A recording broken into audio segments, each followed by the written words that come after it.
வணக்கம். சுப்ரீம் செய்திகளுக்காக இரா செல்வமணி. இன்றைய முதன்மை செய்திகள். புதுவையில் வேட்பாளர் செலவுகளை கண்காணிக்க 12 செலவின பார்வையாளர்கள் நியமனம். மாவட்ட தேர்தல் அதிகாரி தகவல். புதுச்சேரியில் தொடர்ந்து இழுபறியில் இருக்கும் காங்கிரஸ் திமுக கூட்டணி. புதுச்சேரி சட்டமன்ற தேர்தலில் இந்திய யூனியன் முஸ்லீம் லீக் 7 தொகுதிகளில் தனித்து போட்டியிட முடிவு. இனி விரிவான செய்திகள். புதுவையில் வேட்பாளர்கள் செலவுகளை கண்காணிக்க 12 செலவின பார்வையாளர்கள் நியமனம் செய்யப்பட்டுள்ளதாக மாவட்ட தேர்தல் அதிகாரி தகவல் தெரிவித்துள்ளார். புதுச்சேரி சட்டமன்ற பொதுத் தேர்தல் 2026 தொடர்பாக போட்டியிடும் வேட்பாளர்கள் மேற்கொள்ளும் தினசரி செலவுகள் மற்றும் வங்கிச் செலவுகளை கண்காணித்து சரிபார்ப்பதற்காக இந்திய தேர்தல் ஆணையம் 12 செலவின பார்வையாளர்களை நியமித்துள்ளது. அதன்படி முத்தியால்பேட்டை ராஜ்பவன் தொகுதிகளுக்கு நரேஷ், கதிர்காமம் இந்திராநகர் தொகுதிகளுக்கு பிபோர் பதோனி, நெல்லித்தோப்பு முதலியார்பேட்டை தொகுதிகளுக்கு கிஷோர், தட்டாஞ்சாவடி காமராஜ் நகர் தொகுதிகளுக்கு பலாஷ் போயார், வில்லியனூர் உழவர்கரை தொகுதிகளுக்கு சீமா தன்கர், அரியாங்குப்பம் மணவெளி தொகுதிகளுக்கு கோபிடந்தி ரெட்டி, திருபுவனை மண்ணாடிப்பட்டு தொகுதிகளுக்கு எஸ்கே செந்தில்குமார், உப்பளம் உருளையன்பேட்டை தொகுதிகளுக்கு PM செந்தில்குமார், லாஸ்பேட்டை காலாப்பட்டு தொகுதிகளுக்கு கிருஷ்ணகுமார், ஊசுடு மங்கலம் தொகுதிகளுக்கு சுதா யாதவ், நெட்டப்பாக்கம் தொகுதிக்கு ராஜேந்திர பிரசாத், ஏம்பலம் பாகூர் தொகுதிகளுக்கு கார்த்திகேய் துபே ஆகியோர் நியமிக்கப்பட்டுள்ளனர். பட்டேல் சாலையில் உள்ள சர்க்குரு ஹோட்டலில் தங்கியுள்ள அந்தந்த குறிப்பிட்ட நேரங்களில் காலை 10 மணி முதல் மாலை 4 மணி வரை புகார்களை தெரிவிக்கலாம். மேலும் தேர்தல் செலவுகள் தொடர்பான புகார்கள், குறைகள் இருந்தால் அப்சர்வர் ஆஃபீஸ் pdy2026@gmail.com என்ற மின்னஞ்சல் மூலம் அல்லது நேரில் தொடர்பு கொள்ளலாம் என மாவட்ட தேர்தல் அதிகாரி குலோத்துங்கன் தெரிவித்துள்ளார். புதுச்சேரியில் கூட்டணியை இறுதி செய்வதற்காக 11 மணி நேரம் காங்கிரஸ் வருகைக்காக திமுக காத்திருந்தும் காங்கிரஸ் பேச முன் வராததால் தொடர்ந்து இழுபறி நீடித்து வருகிறது. இதனால் காங்கிரஸ் திமுக கூட்டணி உடையும் நிலைக்கு தள்ளப்பட்டுள்ளது. புதுச்சேரியில் சட்டமன்ற தேர்தலுக்கான வாக்குப்பதிவு வருகிற 9ஆம் தேதி நடைபெற உள்ளது. இதற்கான வேட்புமனு தாக்கல் கடந்த 16ஆம் தேதி தொடங்கி நடைபெற்று வரும் நிலையில் நாளையுடன், அதாவது திங்கட்கிழமையுடன் மனு தாக்கல் நிறைவடைகிறது. ஆனாலும் திமுக காங்கிரஸ் கூட்டணி தொகுதி பங்கீடுகள் குறித்து இதுவரை இறுதி செய்யப்படாததால் கூட்டணியில் கடுமையான குழப்பம் நிலவி வருகிறது. இதனால் கூட்டணி உடையும் நிலைக்கு தள்ளப்பட்டுள்ளது. திமுக காங்கிரஸ் கூட்டணியில் அங்கம் வகிக்கும் விடுதலை சிறுத்தைகள் கட்சியினர் ரவிக்குமார் MP தலைமையில் திமுக மேலிட பொறுப்பாளர் ஜெகத் ரட்சகன் MPயை சந்தித்து தொகுதி பங்கீடுகள் குறித்து தங்களின் முடிவுகளையும் தெரிவித்துள்ளனர். இந்த நிலையில் காங்கிரசுடன் தொகுதி பங்கீடு குறித்து கூட்டணியை இறுதி செய்வதற்காக காலை முதலே காங்கிரசின் வருகைக்காக திமுக மேலிட தேர்தல் பொறுப்பாளர் ஜெகத் ரட்சகன் MP மற்றும் திமுக மாநில அமைப்பாளர் சிவா உள்ளிட்ட நிர்வாகிகள் நட்சத்திர விடுதியில் காத்திருந்தனர். சுமார் 11 மணி நேரம் காத்திருந்தும் காங்கிரஸ் பேச்சுவார்த்தைக்கு வரவில்லை. அதேவேளையில் முன்னணி தலைவர்களை தொலைபேசியிலும் தொடர்பு கொள்ள முடியவில்லை. இதனால் அதிருப்தி அடைந்த திமுகவினர் கட்சி மேலிடத்தில் முறையிடுவதற்காக மேலிட பொறுப்பாளர் ஜெகத் ரட்சகன் MP மற்றும் திமுக மாநில அமைப்பாளர் சிவா ஆகியோர் சென்னை புறப்பட்டு சென்றனர். அப்போது செய்தியாளர்களை சந்தித்த ஜெகத் ரட்சகன் MP, தமிழகம் போன்று புதுச்சேரியிலும் கூட்டணி தொடர வேண்டும் என்பதுதான் திமுகவின் நிலைப்பாடு என்றும் காங்கிரசின் நிலைப்பாடு என்ன என்று தெரியவில்லை என்று குறிப்பிட்ட அவர், கூட்டணி குறித்து எந்த ஒரு முடிவாக இருந்தாலும் கட்சி தலைமையே முடிவெடுக்கும் என்று அவர் தெரிவித்தார். புதுச்சேரி சட்டமன்ற தேர்தலில் இந்திய யூனியன் முஸ்லீம் லீக் 7 தொகுதிகளில் தனித்து போட்டியிடும் என மாநில பொதுச் செயலாளர் ஜிகினி முகமது அலி அறிவித்துள்ளார். வருகின்ற சட்டமன்ற தேர்தலை முன்னிட்டு புதுச்சேரியில் இந்திய யூனியன் முஸ்லீம் லீக் IUML கட்சி தனித்து போட்டியிட முடிவு செய்துள்ளது. இதுகுறித்து மாநில பொதுச் செயலாளர் ஜிகினி முகமது அலி வெளியிட்டுள்ள அறிவிப்பில் மொத்தம் 7 தொகுதிகளில் கட்சி தனித்து வேட்பாளர்களை நிறுத்தும் என தெரிவித்தார். இதற்கான பணிகள் தீவிரமாக நடைபெற்று வருவதாகவும் அவர் கூறினார். இந்திய யூனியன் முஸ்லீம் லீக் இதற்கு முன்பு இந்தியா கூட்டணியில் அங்கம் வகித்திருந்தது என்பது குறிப்பிடத்தக்கது. இருப்பினும் புதுச்சேரியில் கூட்டணி கட்சிகளான காங்கிரஸ் மற்றும் திமுக இடையே நீடித்து வரும் கருத்து வேறுபாடுகள் மற்றும் இட ஒதுக்கீடு தொடர்பான சிக்கல்கள் காரணமாக இந்த தேர்தலில் தனித்து களமிறங்கும் முடிவு எடுக்கப்பட்டுள்ளதாக கூறப்படுகிறது. இதன் மூலம் கட்சியின் தனித்துவ ஆதரவை வெளிப்படுத்தும் நோக்கமும் உள்ளதாக நிர்வாகிகள் தெரிவித்துள்ளனர். அதேவேளை தமிழ்நாட்டில் இந்திய யூனியன் முஸ்லீம் லீக் தொடர்ந்து கூட்டணியிலேயே செயல்பட்டு வருகிறது என்றார். மாநில அரசியல் சூழ்நிலைகளின் வேறுபாடு காரணமாக புதுச்சேரியில் தனிப்பட்ட அணுகுமுறையை கட்சி தேர்வு செய்துள்ளது என்பது குறிப்பிடத்தக்கது.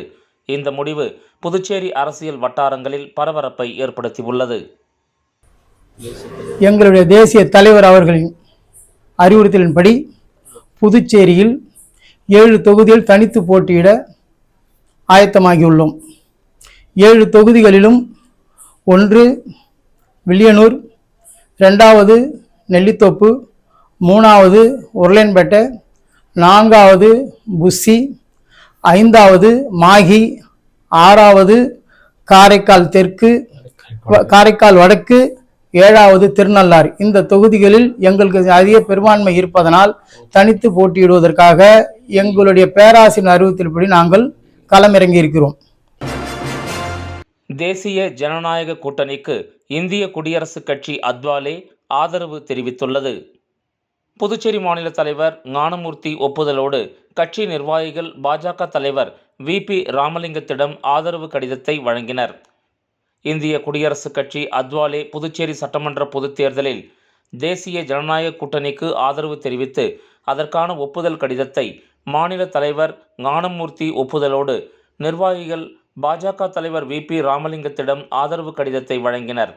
இந்திய பிரதமர் தலைமையிலான தேசிய ஜனநாயக கூட்டணியின் மத்திய அமைச்சரவையின் சமூக நீதி மற்றும் அதிகாரமளித்தல் துறை அமைச்சருமான மாண்புமிகு ராம்தாஸ் அத்வாலே அவர்களின் தேசிய தலைமையின் கீழ் இயங்கும் இந்திய குடியரசுக் கட்சி அத்வாலே புதுச்சேரி மாநிலம் சார்பில் வரவிருக்கும் புதுச்சேரி மாநில சட்டமன்ற பொதுத் தேர்தலில் தேசிய ஜனநாயக கூட்டணியை ஆதரிக்கிறது என்பதை மகிழ்ச்சியுடன் தெரிவித்துக் கொள்கிறது என்றும், இதற்கான ஒப்புதல் கடிதத்தை இந்திய குடியரசுக் கட்சி அத்வாலே புதுச்சேரி மாநில தலைவர் ஞானமூர்த்தி அவர்களின் ஒப்புதலோடு கட்சி நிர்வாகிகள் பாஜக மாநில தலைவர் VP ராமலிங்கம் அவர்களை நேரில் சந்தித்து ஆதரவு கடிதம் வழங்கப்பட்டது. இந்த நிகழ்ச்சியில் கட்சி நிர்வாகிகள் அஜித், வேல்முருகன், அனுசெல்வம், அசோக்குமார், கார்த்திகேயன், பிரதாப், அருண், ரவி, விஷ்ணுபிரியன், ஹரி, பிரகாஷ் உள்பட கட்சியின் மாநில மற்றும் பல்வேறு அணி பொறுப்பாளர்கள் கலந்து கொண்டு ஆதரவு கடிதத்தை வழங்கினர். வில்லியனூர் புதுப்பேட் நகரில் அமைந்துள்ள ஸ்ரீ கங்கை முத்துமாரியம்மன் ஆலய மகா கும்பாபிஷேக விழாவில் திரளான பக்தர்கள் கலந்து கொண்டு சாமி தரிசனம் செய்தனர். புதுச்சேரி மாநிலம் வில்லியனூர் கொம்யூன் புதுப்பேட் நகரில் அமைந்துள்ள அருள்மிகு ஸ்ரீ விநாயகர், ஸ்ரீ பாலமுருகன், ஸ்ரீ கங்கை முத்துமாரியம்மன் ஆலய மகா கும்பாபிஷேக விழா இன்று வெகு சிறப்பாக நடைபெற்றது. இதில் வெள்ளிக்கிழமை அன்று கணபதி ஹோமத்துடன் பூஜைகள் தொடங்கியது. இதனைத் தொடர்ந்து நேற்று வாஸ்து சாந்தி, லக்ஷ்மி ஹோமம், கோ பூஜை, கரிவலம், கும்ப அலங்காரம், முதற்கால யாகசாலை பூஜை ஆரம்பம் உள்ளிட்ட நிகழ்ச்சிகள் நடைபெற்றது. இதனைத் தொடர்ந்து முக்கிய நிகழ்வாக இன்று 2ஆம் கால ஹோமம், நாடி சந்தானம், யாத்ராதானம், கடம் புறப்பாடு நடைபெற்று மூல மந்திரங்கள் ஓத விமான கோபுரங்களுக்கு மகா கும்பாபிஷேக விழா வெகு சிறப்பான முறையில் நடைபெற்றது. இதில் பக்தர்கள் திரளானோர் கலந்து கொண்டு சாமி தரிசனம் செய்தனர். தொடர்ந்து விழாவில் கலந்து கொண்ட பக்தர்களுக்கு ஆலயம் சார்பாக பல்வேறு இடங்களில் அன்னதானம் வழங்கப்பட்டது. இந்த நிகழ்ச்சிக்கான ஏற்பாட்டினை புதுப்பேட் நாட்டாண்மைகள், கிராம பொதுமக்கள், கிராம இளைஞர்கள் ஆகியோர் வெகு சிறப்பான முறையில் செய்திருந்தனர். புதுச்சேரியில் வாக்காளர் விழிப்புணர்வு முகாம் நடைபெற்றது. புதுச்சேரி மாவட்ட தேர்தல் அதிகாரி அலுவலகம் வெளியிட்டுள்ள செய்திக்குறிப்பில், புதுச்சேரி கடற்கரை சாலையில் உள்ள லே கஃபே உணவகம் அருகே எதிர்வரும் புதுச்சேரி சட்டப்பேரவை தேர்தலுக்கான வாக்காளர் விழிப்புணர்வு பிரச்சாரத்தின் ஒரு பகுதியாக 100% வாக்குப்பதிவு மற்றும் கண்ணியமான வாக்குப்பதிவு கருத்தினை வலியுறுத்தி செல்ஃபி கார்னர் அமைக்கப்பட்டிருந்தது. புதுச்சேரி சட்டப்பேரவை படத்தினை பின்னணியாக கொண்டு இந்திய தேர்தல் ஆணையத்தின் சின்னத்தையும் வாக்காளர் விழிப்புணர்வு சின்னத்தையும் கொண்டு 100% வாக்குப்பதிவு மற்றும் கண்ணியமான வாக்குப்பதிவு கருத்தினை முன்னிறுத்தி அமைக்கப்பட்டிருந்த செல்ஃபி கார்னர் அனைத்து தரப்பினரையும் கவரும் விதமாக அமைக்கப்பட்டிருந்தது. செல்ஃபி கார்னரில் பொதுமக்கள் பலர் படம் எடுத்து மகிழ்ந்தனர். பொதுமக்கள் செல்ஃபி படம் எடுத்தால் மட்டும் போதாது, அதனை மற்றவர்களுக்கும் பகிர்ந்து வாக்காளர் விழிப்புணர்வை ஏற்படுத்த வேண்டும் என்று மாவட்ட தேர்தல் அதிகாரி அலுவலகம் சார்பில் அறிவுறுத்தப்பட்டது. இந்த நிகழ்ச்சியினை மாவட்ட தேர்தல் அதிகாரி அலுவலகத்தின் வாக்காளர் விழிப்புணர்வு பிரிவு ஏற்பாடு செய்திருந்தது. விளம்பர இடைவேளைக்கு பிறகு செய்திகள் தொடரும்.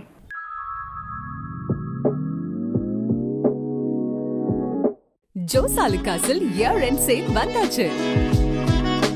தங்க நகைகளுக்கான சேதார கட்டணத்தில் பிளாட் 50% தள்ளுபடி பெறுங்கள். இப்பவே ஷாப்பிங் செய்யுங்க.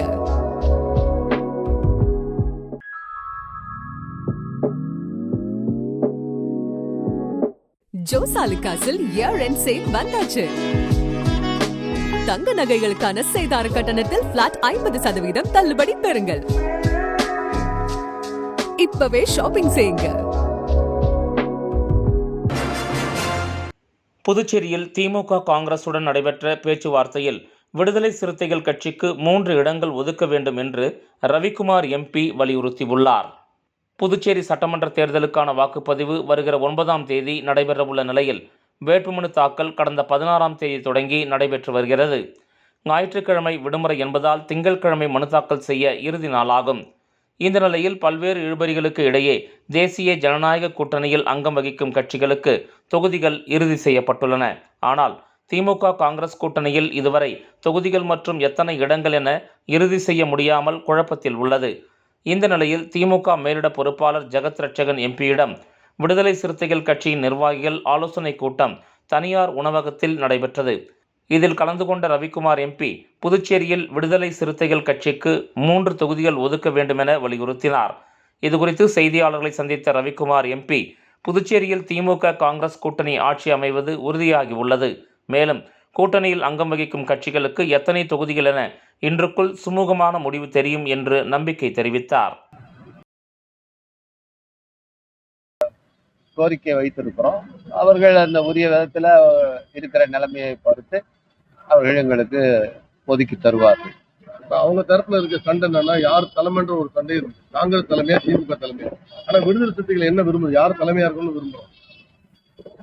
இது இந்தியா கூட்டணி, அதுல எல்லாருமே ஒரு சம பங்காளிகள் தான்.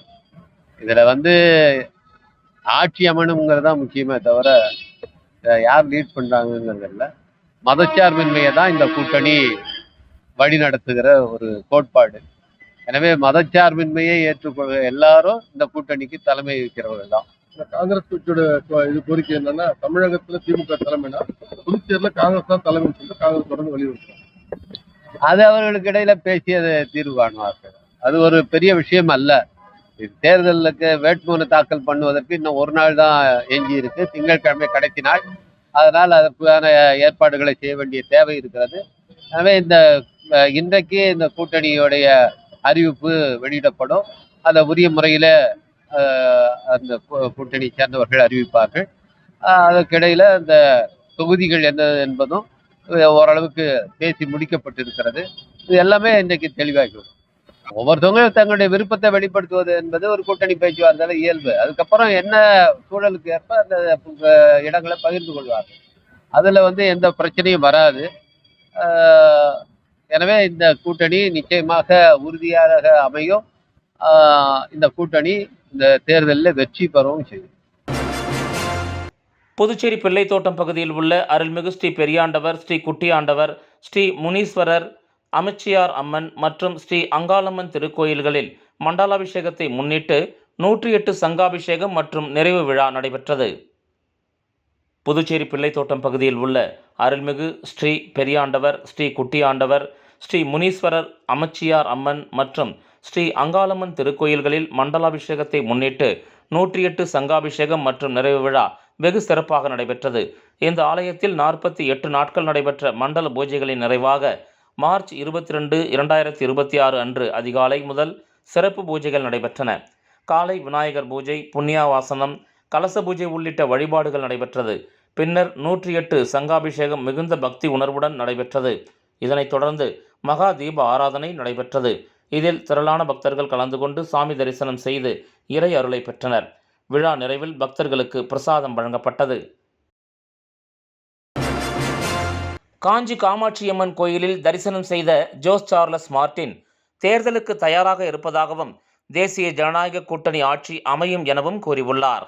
லட்சிய ஜனநாயக கட்சியின் தலைவர் ஜோஸ் சார்லஸ் மார்ட்டின் வேட்புமனு நாளை தாக்கல் செய்ய உள்ள நிலையில் காஞ்சிபுரம் காமாட்சியம்மன் கோயிலில் சாமி தரிசனம் செய்தார். தொடர்ந்து கோயில் முன்பு செய்தியாளர்களை சந்தித்த அவர் தங்கள் கட்சிக்கு 2 தொகுதிகள் ஒதுக்கப்பட்டுள்ளன என்றும் தர்பூசணி சின்னத்தில் போட்டியிட உள்ளதாகவும் தேசிய ஜனநாயக கூட்டணிக்கு வெற்றி வாய்ப்பு உள்ளது. முதலமைச்சர் ரங்கசாமி ஐயா நல்ல ஆதரவை பெற்றுள்ளார். பல்வேறு நல்ல திட்டங்களை அவர் செயல்படுத்தியுள்ளார் என்றார். மேலும் பாஜக மற்றும் அதிமுக கூட்டணியுடன் இணைந்து செயல்பட்டு வருவதாகவும் தங்கள் வெற்றி வாய்ப்பு பிரகாசமாக உள்ளதாகவும் தெரிவித்தார். புதுச்சேரி யூனியன் பிரதேசம் என்பதால் மத்திய அரசின் ஆதரவு அவசியம் என்றும் அவர் தெரிவித்தார். அதேபோல் திமுக காங்கிரஸ் கூட்டணி இதுவரை உறுதி செய்யப்படவில்லை என்றும் தங்கள் கட்சி தேர்தலை சந்திக்க முழுமையாக தயாராக உள்ளது. புதுச்சேரிக்கு மாநில அந்தஸ்து பெற தங்கள் கூட்டணி அரசு அமைந்தால் பாரத பிரதமரை சந்தித்து உரிய நடவடிக்கை எடுக்கப்படும் என்று ஜோஸ் சார்லஸ் மார்டின் கூறினார். ரங்கசாமி ஐயாக்குன்னு ஒரு ஓட்டு வாக்கு என்ஆர் காங்கிரஸ் வந்து ரொம்ப புரியுமான கட்சி. நிறைய வெல்ஃபேர் ஸ்கீம்ஸ் தான் மக்களுக்கு நிறைய செஞ்சுருக்காங்க. ஸோ அந்த ஒரு லாயல்ட்டி இருக்குது மக்களுக்கு. அது போக பிஜேபி சொல்ல வேணாம். ஸோ உண்மையாக அவங்க வந்து லாஸ்ட் பார்த்தீங்கன்னா 6 சீட்டு பிஜேபியே தனித்து ஜெயிச்சிருக்காங்க. கூட்டணியிலே தான், பட் இங்கே பிஜேபியிலேயே ஜெயிச்சிருக்காங்க. ஸோ அது போக இந்த வாட்டி வந்து நல்ல பிரகாசமாக இருக்குது. ஏன்னா யூனியன் டெரிட்டரிங்கும் போது புதுச்சேரிக்கு வந்து சென்ட்ரல் கவர்மெண்டோட சப்போர்ட் ரொம்ப தேவை. அது மக்களுக்கும் ரொம்ப நல்லாவே தெரிஞ்சிருக்கு. இன்னைக்கு பார்த்தீங்கன்னா இது வரைக்குமே காங்கிரஸ் திமுக கூட்டணி இது வரைக்குமே முடிவு ஆகலை. ஸோ அங்கே வந்து ரொம்ப கொலப்படியும் இழுபறியில் இருக்குது. ஸோ அங்கே இருக்க மக்கள் ரொம்ப கன்ஃபியூஸில் இருக்காங்க. ஸோ கண்டிப்பாக நம்ம கூட்டணி வந்து எங்கள் கட்சி ப்ளஸ் அதிமுக ஸோ எல்லாம் நாங்கள் ரெடி ஆகிட்டனால நம்ம நீண்ட காலமாக பாண்டிச்சேரியில் வந்துட்டு மாநில அந்தஸ்துகள் வேணுன்றாங்க. மாறி மாறி காங்கிரஸ் தற்போது என்டிஏ கூட்டணி, மீண்டும் இப்போ என்டிஏ கூட்டணி அப்படின்னும் போது வரக்கூடிய வெற்றி பெற்றால் நம்ம மாநில அந்தஸ்துக்கு என்ன இது பண்ணுவோம்? இல்லை, கண்டிப்பாக அதுக்காக இந்த வாட்டி பிரைம் மினிஸ்டர்கிட்டயே இந்த ரிக்வெஸ்ட் வச்சுருக்கோம். கண்டிப்பாக அது வரும்போது தான் அது எலெக்ஷன்லாம் முடிச்சுட்டு அது என்னங்கிறத நம்ம சேர்ந்து கலந்து ஆய்வு செஞ்சு அது நடைபெறவுள்ள சட்டமன்ற தேர்தலை முன்னிட்டு மாவட்ட தேர்தல் அதிகாரி குலோத்துங்கன் பல்வேறு சோதனை சாவடிகளை தொடர்ந்து ஆய்வு மேற்கொண்டு வருகிறார். புதுச்சேரி மாநிலத்தில் 2026 சட்டமன்ற தேர்தல் அறிவிக்கப்பட்டு மாவட்ட தேர்தல் துறை மற்றும் மாவட்ட நிர்வாகம் சார்பாக பல்வேறு பணிகள் நடைபெற்று வருவதன் தொடர் நிகழ்ச்சியாக மாவட்ட தேர்தல் அதிகாரி குலோத்துங்கன் பல்வேறு எல்லைப் பகுதிகளில் அமைந்துள்ள சோதனை சாவடிகளை தொடர்ந்து ஆய்வு மேற்கொண்டு வருகிறார். வெள்ளிக்கிழமை இரவு பாகூர் மற்றும் முள்ளோடை பகுதிகளில் அமைந்துள்ள சோதனை சாவடிகளை அவர் ஆய்வு மேற்கொண்டார். அங்கு வைக்கப்பட்டுள்ள ஆவணங்களை பார்வையிட்டு அனைவரும் பணியில் இருக்கின்றார்களா என்பது குறித்தும் கேட்டறிந்தார். மேலும் அங்கு பொருத்தப்பட்டுள்ள சிசிடிவி கேமராக்களை ஆய்வு மேற்கொண்டு சில வழிகாட்டி நெறிமுறைகளை வழங்கினார். மேலும் தேர்தல் ஆணையத்தின் சட்ட திட்டங்களுக்கு உட்பட்டு அனைவரும் கவனமுடன் பணியாற்றும்படியும் கேட்டுக்கொண்டார். புதுவையில் வாக்கு எண்ணும் மையங்களை மாவட்ட தேர்தல் அதிகாரி குலோத்துங்கன் அதிகாரிகளுடன் சென்று ஆய்வு மேற்கொண்டார். நடைபெற இருக்கின்ற 2026 புதுச்சேரி சட்டமன்ற தேர்தலை முன்னிட்டு தேர்தல் துறை மற்றும் மாவட்ட நிர்வாகம் சார்பாக அமைக்கப்பட்டுள்ள 3 வாக்கு எண்ணும் மையங்களான லாஸ்பேட்டை மகளிர் பொறியியல் கல்லூரி, மோத்திலால் நேரு அரசு பாலிடெக்னிக் கல்லூரி, தாகூர் ஆர்ட்ஸ் அண்ட் சயின்ஸ் கல்லூரி ஆகிய பகுதிகளில் அமைக்கப்பட்டுள்ள மையங்களை மேலிட பார்வையாளர்களுடன் மாவட்ட தேர்தல் அதிகாரி குலோத்துங்கன் அவர்கள் இன்று ஆய்வு மேற்கொண்டார். இதில் மின்னணு வாக்குப்பதிவு இயந்திரங்கள் வைக்கப்படும் பாதுகாப்பு அறைகள், அதாவது ஸ்ட்ராங் ரூம், அங்கு பொருத்தப்பட்டுள்ள சிசிடிவி கேமராக்கள், மேலும் பாதுகாப்பு ஏற்பாடுகள் மற்றும் வாக்கு எண்ணும் மையத்திற்கு தேவையான அடிப்படை வசதிகள் ஆகியவை குறித்து ஆய்வு மேற்கொண்டனர். இந்த நிகழ்ச்சியில் கூடுதல் மாவட்ட ஆட்சியர் சுதாகர் மற்றும் தேர்தல் துறை அதிகாரிகள் உடனிருந்தனர். ஆண்டுக்கு குறைந்தபட்சம் 10 கோடி ரூபாய் வீதம் தனது சொந்த செலவில் புதுச்சேரியின் அடிப்படை நகர கட்டமைப்பு மற்றும் அடிப்படை வசதிகளை சரி செய்வேன் என லட்சிய ஜனநாயக கட்சியின் தலைவர் ஜோஸ் சார்லஸ் மார்டின் உறுதியளித்துள்ளார். புதுச்சேரி காமராஜ் நகர் தொகுதியில் லட்சிய ஜனநாயக கட்சியின் தலைவர் ஜோஸ் சார்லஸ் மார்டின் போட்டியிட உள்ள நிலையில் வரும் திங்கட்கிழமை வேட்புமனுவை தாக்கல் செய்ய உள்ளார். இந்நிலையில் இன்று வீராம்பட்டினம் பகுதியில் உள்ள பிரசித்தி பெற்ற செங்கழுநீரம்மன் கோவிலுக்கு சென்ற எல்ஜேகே தலைவர் ஜோஸ் சார்லஸ் மார்டின் தனது வேட்புமனுவுக்கு பூஜை செய்து சாமி தரிசனம் செய்தார். அப்போது அவரது மாமனார் திரு கமலக்கண்ணன் கலந்து கொண்டு பூஜை செய்யப்பட்ட மாலையை தலைவர் ஜோஸ் சார்லஸ் மார்டினுக்கு அணிவித்து வெற்றி உறுதி என நம்பிக்கை தெரிவித்து வாழ்த்துக்களை பகிர்ந்தார். மேலும் பூஜை செய்யப்பட்ட லட்சிய ஜனநாயக கட்சியின் தேர்தல் சின்னமான தர்பூசணியை மாமனார் கமலக்கண்ணன் பொதுச் செயலாளர்கள் துரைசாமி, சுரேஷ் மற்றும் மீனவரணி தலைவர் குமரன் ஆகியோரிடம் பெற்றுக்கொண்டார். இதனிடையே தேசிய ஜனநாயக கூட்டணியில் இணைந்தது குறித்து பேசிய லட்சிய ஜனநாயக கட்சியின் தலைவர் ஜோஸ் சார்லஸ் மார்டின், தேசிய ஜனநாயக கூட்டணி மிகப்பெரிய வெற்றியை பெற தங்கள் பணிகளை தொடங்கி இருக்கிறோம். நாங்கள் புதுச்சேரியை 2050க்குள் சிறந்த முன்மாதிரி நகரமாக மாற்ற ஆசைப்படுகிறோம். இந்த கூட்டணிக்கு தலைமை தாங்கும் திரு ரங்கசாமி ஐயா அவர்களின் வழிகாட்டுதலில் மாபெரும் வெற்றியை பெறுவோம் என்பதை தெரிவித்துக் கொள்வதாகவும், ஒரு ஆண்டுக்கு குறைந்தபட்சம் 10 கோடி ரூபாய் வீதம் தனது சொந்த செலவில் புதுச்சேரியின் அடிப்படை நகர கட்டமைப்பு மற்றும் அடிப்படை வசதிகளை சரி செய்வேன் என்று கூறிய அவர், புதுச்சேரியை உலகில் முன்மாதிரி நகரமாக மாற்றுவதே தனது ஒரே நோக்கம் என தெரிவித்தார். புதுவையில் வேட்பாளர் செலவுகளை கண்காணிக்க 12 செலவின பார்வையாளர்கள் நியமனம். மாவட்ட தேர்தல் அதிகாரி தகவல். புதுச்சேரியில் தொடர்ந்து இழுபறியில் இருக்கும் காங்கிரஸ் திமுக கூட்டணி. புதுச்சேரி சட்டமன்ற தேர்தலில் இந்திய யூனியன் முஸ்லீம் லீக் 7 தொகுதிகளில் தனித்து போட்டியிட முடிவு. இந்த செய்தி அறிக்கை இத்துடன் நிறைவு பெறுகிறது. வணக்கம்.